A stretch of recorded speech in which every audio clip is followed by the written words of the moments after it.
Welcome. My name is David French. I'm a senior editor at The Dispatch, a columnist at Time Magazine, former religious liberty and pro-life attorney, and I'm here with my good friend, Karen Swallow-Prior, who is a former professor at Liberty University. She's a current professor at Southeastern Baptist Theological Seminary. That's a mouthful.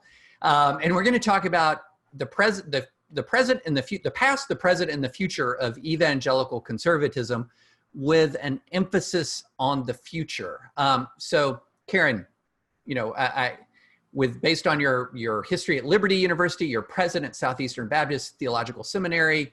You have been marinating in not just evangelical world, but evangelical theology for a really, really long time. So let's just start with a very basic question that I think is often, the answer to it is often misunderstood. What is an evangelical?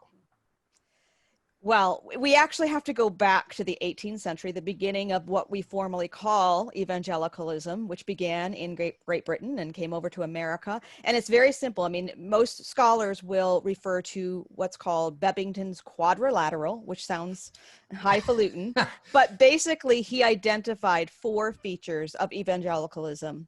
They are conversionism, the belief in, the need for an individual conversion experience; biblicism, which is this centrality of the Bible to our faith and understanding; in the center of the cross, cruciform, the cross is at the center; and then finally a spirit of activism, of wanting to change the world. And that's what evangelicalism has been, and I think it still is in some different ways. So when we've heard an awful lot of conversation about the evangelical vote, and one of the things that frustrates me is that we're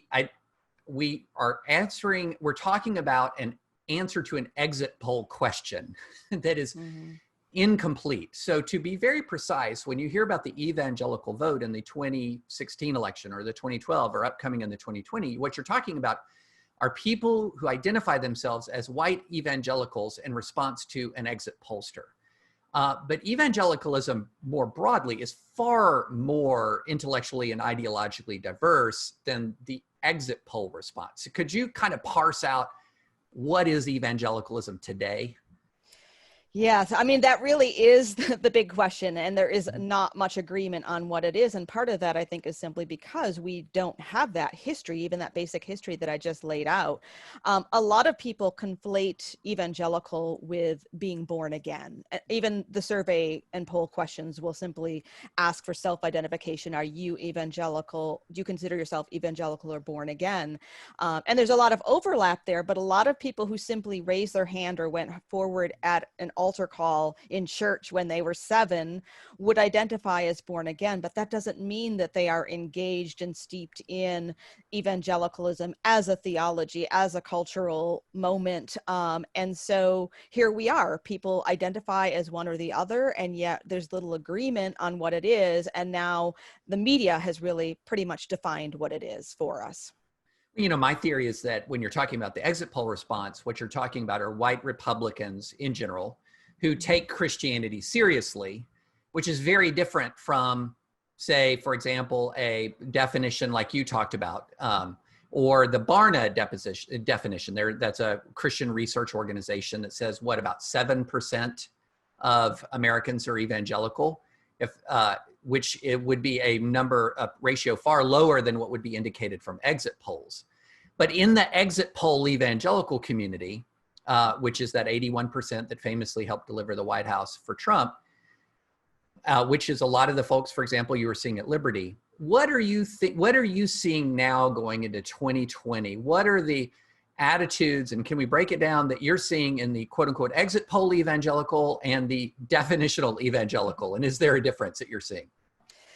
What I'm seeing now is that a lot of people are disavowing the term evangelical who actually fit the definitions that we've been talking about. The term is tainted. It has, again, become sort of a clickbait piece used in titles put out about the election and about politics. And so people are often, it's a term that almost means nothing. I don't want to abandon it. And that's why I'm, having this conversation and bringing up the definition. But I think what we have is people identifying as evangelical who aren't by any definition, and people who really are, but who have disavowed the term. So we're seeing a fracture, and it's painful, but I also think we're seeing soul searching and refining and questioning that is so necessary, even if it is painful. So look, there's some data to indicate this, and there's a lot of anecdata that I've experienced in that there is I feel like there's a generational divide, especially politically. And my age is kind of the break point. I'm 51 years old. If I meet an older white evangelical, not every time, but frequently I can identify them as pretty solidly Trump supporting. If I meet a younger evangelical, not every time, but frequently, if they are Trump supporting, it's with a lot of anguish, or just belonging to that group that you identified as sort of totally reevaluating their professed identity. Is that what you're seeing in your experience? And kind of talk about what you see, because you're actually teaching this younger generation. No, that is exactly what I'm seeing. Now, I'm a little bit older than you, David, but I think that if it were not for the young people, the young evangelical Christians that I spend my days and hours with, who have taught me so much, I would not see the world as much the way they do. I mean, I myself was formed by the so-called culture wars, the evangelicalism of the 80s that, where I learned that character counts in the election of Bill Clinton. I was told that character counts. I was again formed by this culture wars mentality that these young people are, thank God, rejecting, because they are seeing the limits of putting politics ahead of the gospel and ahead of our own character and formation. So I do think that divide exists exactly the way that you described it. The way I've described how my own upbringing, because I grew up Southern evangelical, I can't remember a time that I wasn't in church as a kid. The way I've described it is our formation of a political theology, such as one existed, with the exception of the character issue being foremost with Clinton, which proved to be basically a partisan maneuver. The political theology I was inculcated with was one surrounding issues. The definition of an evangelical conservative was somebody who was focused on life and focused on religious liberty. And my experience now is that younger evangelicals are not that narrowly focused. What are the issues that you're seeing, or sort of the worldview that you're seeing emerging from younger evangelicals? Well, I think that they do care about the issues, but I dare say that they actually have a more holistic approach to the issues. They're not partisan. So they are they tend to be pro-life, as you and I are, but they also tend to be concerned about race issues, because that is a life issue. They are concerned about immigrants, because that is a life issue. It's not related to abortion directly, but all of these things interconnect. So I think that they have a more holistic approach, and I think that they have a highly tuned radar for hypocrisy.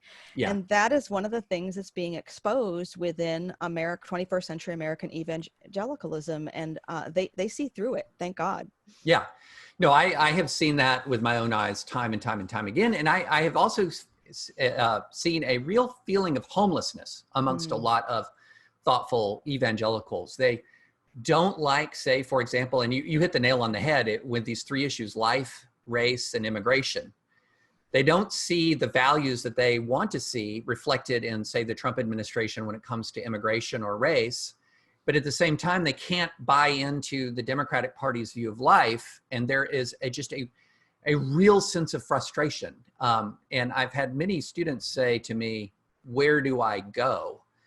And I agree with you. I think that's healthy, but let's move beyond the generation gap. There's also, I think, a gender gap in American evangelicalism right now.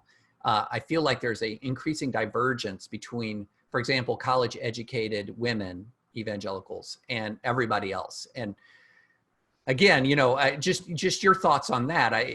I've seen it with my own eyes. There's some data to support it, but you're absolutely in the heart of, evangelical education. Is this something you're seeing as well?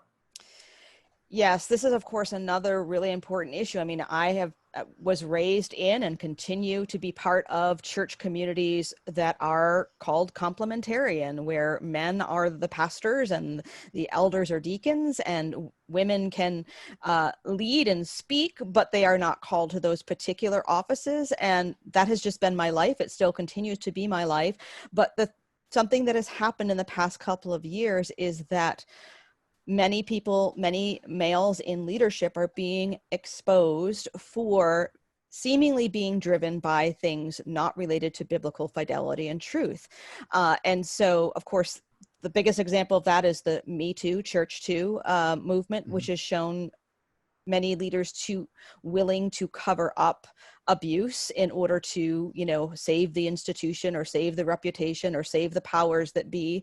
And that's just simply not acceptable. And so women are beginning to question that. And that also gives us some sort of partnership with minorities, because they too are victims of these power structures that put powers that be or the status quo before human life and dignity and safety.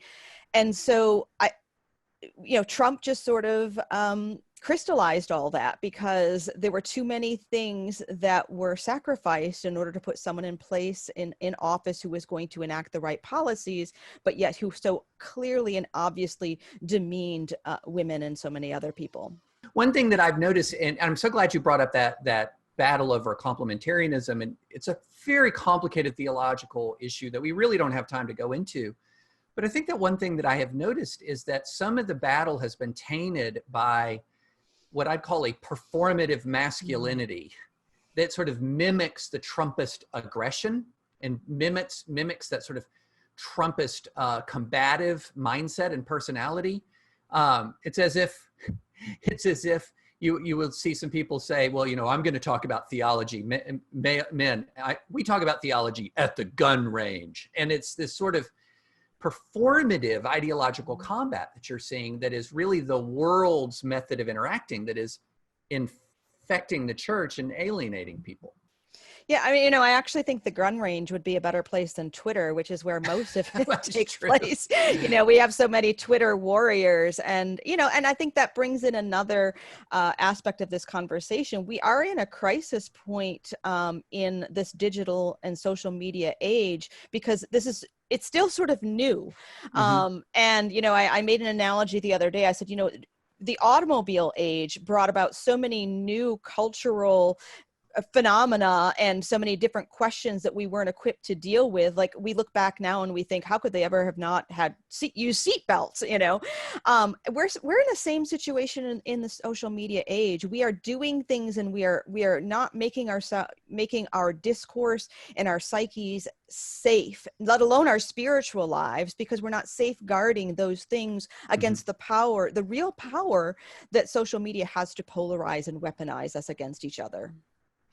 And also to elevate some of the more fringe voices and to exaggerate their influence on evangelicalism. I've seen that as well. You raised an issue earlier, going back to the issue of race. The evangelical church is growing far more diverse. And over time, I think the evangelical church will start to mimic the larger United States population, and it'll be perhaps even majority minority. What impact are you seeing on evangelicalism through increasing diversity? I'm seeing our own narrow worldviews and perspectives widened and expanded. I mean, there are so many ways in which we assume that the songs that we sing, the art we create, the verses that we emphasize, we assume that those are all biblical and universal, when in fact, we also are products of our culture and are culturally conditioned to emphasize certain things. And so I think what's happening is that we're actually having the opportunity to look more like the global church. Right. And that's a great blessing. The church is going to be blessed through this, even though it's going to be difficult. So what are you specifically seeing in response to the George Floyd murder and the wave of conversation and contention across the United States that we've seen as a result of that? What are you seeing specifically in the church? It really is amazing. And I somehow, it seems like in God's providence that because of COVID, the protests and the attention has been prolonged on this George Floyd situation in a way that might not have happened without it. And so I do see that there is an awakening. My friends, my family members are all talking about not only George Floyd, but actually beginning to see things that they weren't seeing before. My own father, who is 81, actually yesterday told me about how when people talk about disenfranchised votes, that actually refers to African Americans being forced to count the number of jelly beans in a bar or a bubble of soap before they could vote. These made up things that are so inherent, so in our culture that we never knew about or we just ignored or didn't see. I think our eyes are being opened to realities that weren't before, realities of our brothers and sisters and fellow Americans that it's just so easy to be blind to. So I do think something has happened. A corner has been turned. Again, it's difficult, but it's going to be a blessing, I hope, in the end. So where do you think that was optimistic, and I'm very happy to hear something optimistic. What do you think are the perils? I was really interested in this Emma Green piece in The Atlantic, where she was talking about how there are Black pastors who've sort of become the go-to consultant for an awful lot of white pastors in the church. And one thing that was interesting to me and true to my experience was the extent to which some of these Black pastors were seeing, for example, white pastors forwarding them Candace Owens videos and saying, can you react to this? And it strikes me, I have some optimism, but I also see some real peril here. And I wonder if you see peril as well. And if so, what is it? Well, the peril is that the fracturing that we're seeing in the church is going to continue to happen. We are seeing some pastors and the churches that they leave the denomination, my denomination, Southern Baptist, and that may be a necessary thing that has to happen for them and for us. Obviously, the perils of continued polarization and fracturing continue, and perhaps that's part of the refining fires that we have to go through. But the real peril, I think, is for our brothers and sisters who are bearing the burden of this weight and who are exhausted and weary. But maybe we can eventually be equipped to help them better. Okay. We've got just a couple more minutes left. Take us home. What does political evangelicalism look like? Let's not say 2020. I expect it's going to look a lot like 2016 and 2020. What does it look like in 2024 and beyond? Well, I think that evangelicalism in 2024 and beyond does not look like the Republican Party. It doesn't look like the Democratic Party. Maybe there will be some parties that emerge. I mean, that has happened throughout the course of our, couple of 100-year history as a nation, and it can happen again.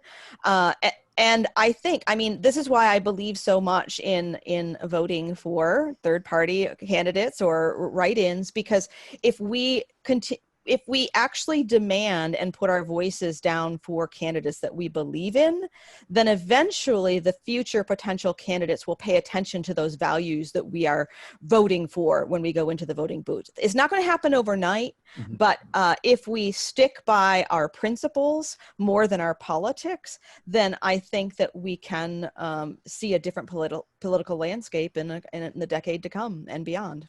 Sounds like you're advocating for evaluating candidates on their individual merits rather than whether they have an R or D by their name.